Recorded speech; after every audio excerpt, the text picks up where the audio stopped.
எல்லாருக்கும் நமஸ்காரம். இன்னைக்கு கோவில் திருவாய்மொழி, நம்மாழ்வாருடைய கோவில் திருவாய்மொழியில் 6வது நூறில் 10வது பதிகத்தில் 9வது பாட்டு. பிரபந்த சீரியல் நம்பர் 3334. பாட்டை சொல்கிறேன், கேட்டுக்கோங்க. வந்தா போலே வாராதாய், வாராதாய் போலே வருவானே,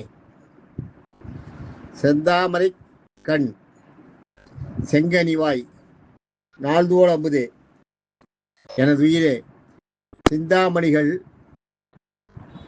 பகரல்லை பகல் செய் திருவேங்கடத்தானே, அந்தோ அடியேன் உன் பாதம் அகலுக்கில்லேன் இறைமே. பார்த்துக்கோ, இறைனா நொடி போகுது. நொடி போகுதுன்றது நேற்றுக்கு சொன்னேன் இல்லையா, 2 நொடி 2 க்ஷணம் ஒரு நொடின்னு. அந்த நொடி போது கூட விலகி இருக்க மாட்டேன்றதாக சொல்ல வர. சரி, பாட்டை சொல்லிட்டேன் முழுசா. இப்போ பாட்டுக்கு அர்த்தத்தை பார்ப்போம். வந்தா போல் வாராய். வந்தா போல்னா வந்திருக்கா மாதிரி இருக்குமா, எங்கேயும் இங்கே தான் இருக்காருன்னு பார்த்தோம்னா இருக்க மாட்டாராம். வந்தா போல் வரமாட்டேன்.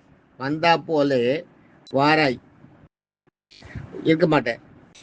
வாராதாய் போல் வந்தாய், வாராதாய் போல் வருவானே. வாராதாய் போல்னா நீங்க இல்லைன்னு நினைச்சிட்டு இருப்பீங்க. கண்ணன் அங்கே இல்லைன்னு நினைச்சு நீங்க கண்ணனை இது இப்படி பண்றான் அப்படி பண்றான் ஏதாவது குறை சொல்லியிருந்தீங்கன்னா அந்த இடத்துல தான் இருப்பானா. அதுதான், அது தெரியாதான், இவன் இருக்கிறதே தெரியாதான். பின்னாடி ஒழிஞ்சிருந்து இது வரைக்கும் பாருனான்னு போனான். அதுதான் சொல்றாருங்க.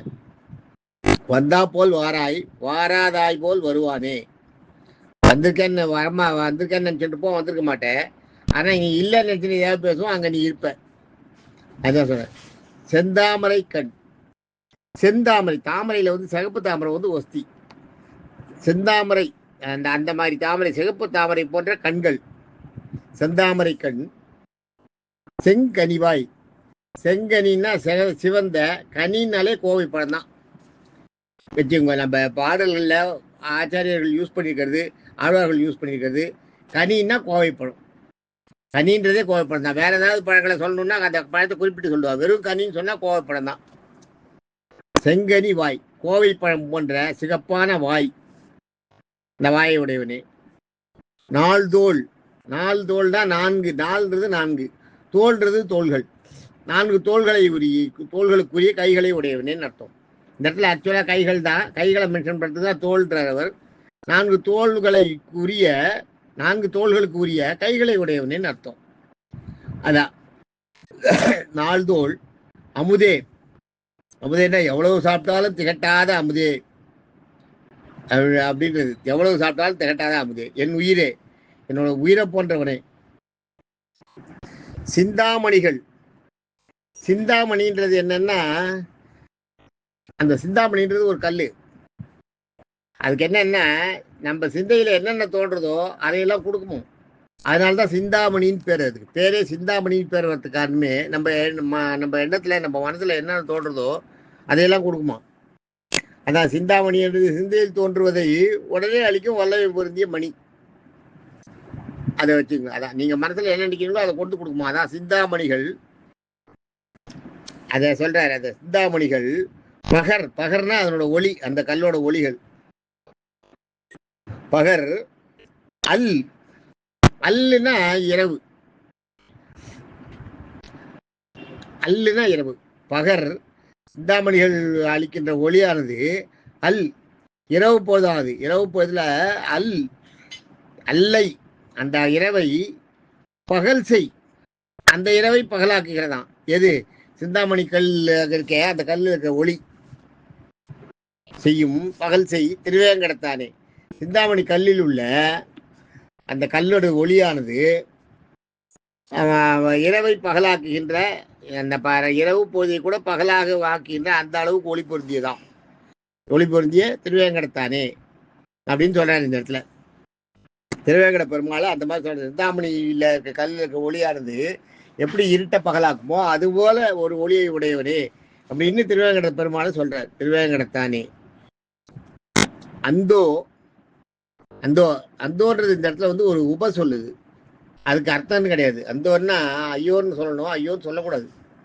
அதனால ஐய அப்படின்னு சொல்லிடலாம். அந்தோன்னா அப்படியோ ஐய அடியேன் அந்தோ அடியேன் உன் பாதம்.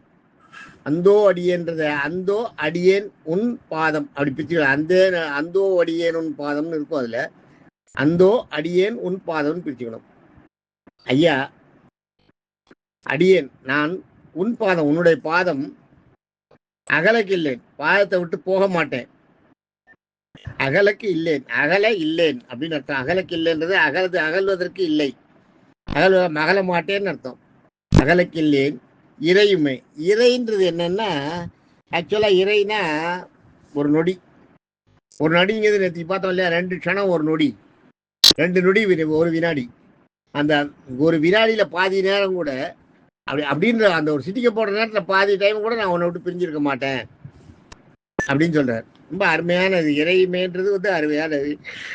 இறை வந்து பெரிய இல்லை, பெரிய ரா போட்டா இறைன்றது வந்து உணவு, சின்ன ரா. இது இறைமைன்றது வந்து சின்ன ரா. பாருங்க, இதெல்லாம் தான் இந்த பிரபஞ்சத்துக்கு பேர் சேர்க்கறதே இதெல்லாம் தான். இந்த மாதிரி இந்த ராவை எல்லாம் கரெக்டா கண்டுபிடிச்சு கரெக்டா போட்டிருக்காரு பாருங்க. அப்ப எவ்வளவு இலக்கண அதை சுத்தியா எழுதணும்னு மனசுல நினைச்சிருப்பா பாத்துக்கோ. அந்த இறைமைன்றத பாத்தீங்கன்னா சின்னரா இருக்கும். சின்னரா இருந்தாலே நீங்க தெரிஞ்சுக்கலாம் அது வந்து இறை இல்லை. இறைன்றது வேற. இறைன்றது இறைவன் ஒண்ணு, இறைன்றது வந்து நம்ம சாப்பிட்றது, நமக்கு ஆன உணவு. இறைன்றது இந்த இறை வந்து கடத்திலையும் நொடியில பாதி. Okay, thank you. வினாடியில பாதி நொடி. Okay, thank you. நாளைக்கு அடுத்த பாட்டில் பார்ப்போம். தேங்க்யூ.